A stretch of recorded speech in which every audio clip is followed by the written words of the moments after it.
show of the week. We got like a spooky shadow vibe going. Oh, where is my... Hello. Hi. How does this go? Welcome back to Show of the Week, the weekly segment where we talk musical theater and where I wear flannel. Before we talk musical theater, you doing okay? Doing all right? You coping?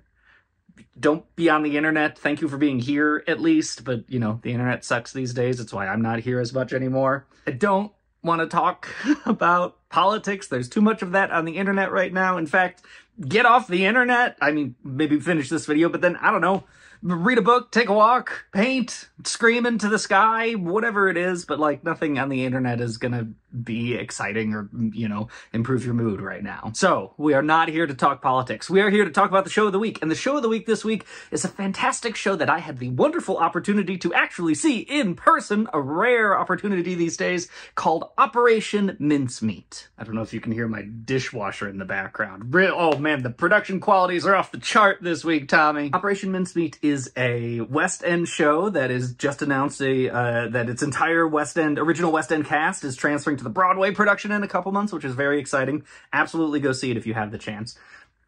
This show kind of lives on two levels. It is, on the surface level, a historical dramedy, a recreation of historical fact, in the same way that, you know, Hamilton kind of is. Mention Hamilton.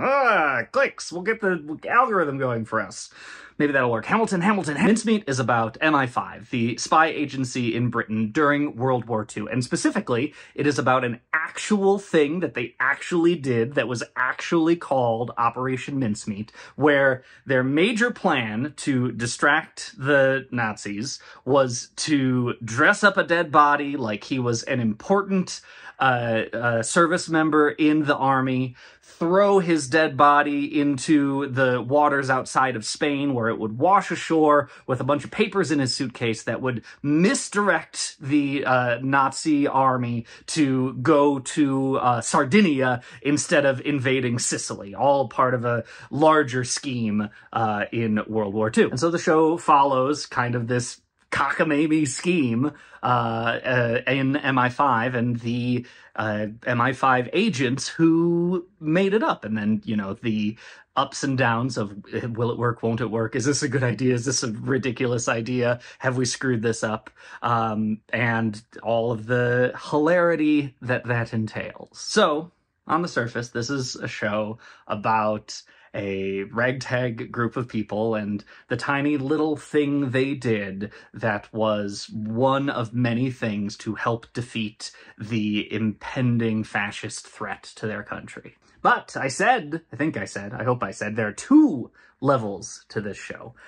There is another layer underneath that it has taken me some re-listening and, like, re-exploring to fully find the words to describe, but I think I got it. This show is wonderfully performed by a talented and, I'm sure, exhausted cast of 5 actors that are bopping around playing what might as well seem like hundreds of parts. There was any moment in the show where you could have convinced me that there were 6, 7, 8, 9, 10 people in it. And granted, there probably are. They're just not the performers. They're the wonderful quick changers and, you know, basically magic artists who I'm sure are running a crazy scene backstage as well, swapping everyone in and out of outfits and making the show work. But you have these 5 actors performing hundreds of different parts. And one of the coolest things this show does is it has a completely blind opinion about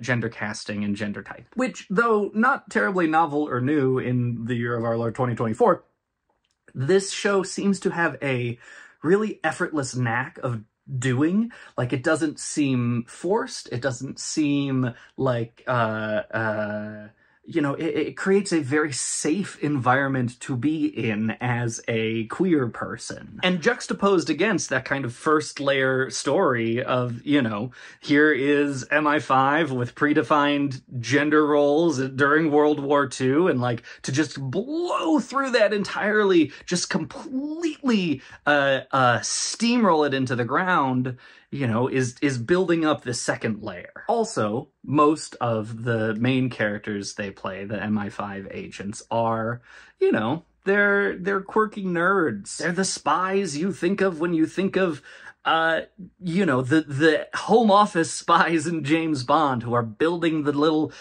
gadgets and submarine cars and stuff like that. And a lot of the show, you know, focuses around how these characters are, you know, working for the cause, working to defeat Hitler and the Nazis, not explicitly through blood and guns, but through, you know, trickery and jiggery-pokery and, you know, cool technical ideas and with their brains. And minor spoilers, it then starts to circle around, right? They find this dead body that they're going to use for part of their scheme, and a huge part of the show is kind of the contemplation of, well, who was this guy? Because no one is just a body. Everyone is a person. And so the second layer of the show becomes a group of 5 ragtag, queer-coded characters who are pulling at every straw and coming at every angle to defeat fascism and to celebrate the tiny joys and important moments and to find the moments of peace or rest or celebration or relaxation in a world at war, literally. There's a lot of bops in this show, a lot of bangers. This is a no-skip album for me, dog. What? By and large, my favorite song on the album is Dear Bill.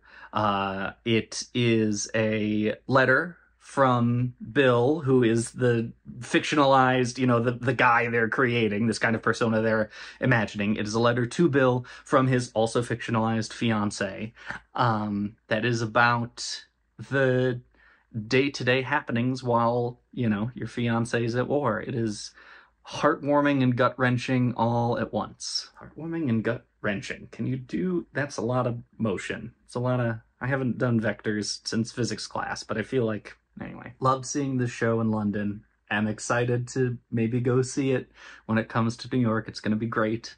If you need something to do, Operation Mincemeat is a great way to take your mind off things. I think one of my favorite things about it is...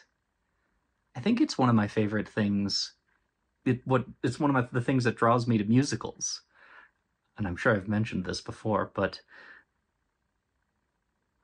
watching whatever the scrappy character of the show is overcome an insurmountable level of obstacles, you know, a theatrical level of obstacles, with a song and a dance and just indefatigable optimism. It's cool. And I know, you know, that's what happens on stage, but it's fun to think that sometimes, in the best of times, and even in little glimmers during the worst of times, that can happen in real life too.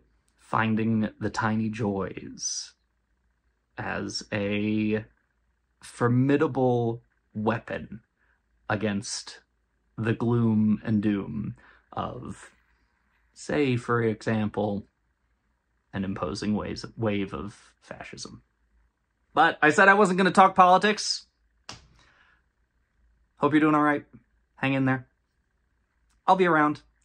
there are no rules anymore, so, you know, maybe we'll be posting things here. Maybe it won't be about musicals, too. You know what? Actually, I finished a book. If you know, this is not a book recommendation unless you want to recommend books to me, but Everyone in My Family Has Killed Someone is a murder mystery. Benjamin Stevenson read it in one sitting.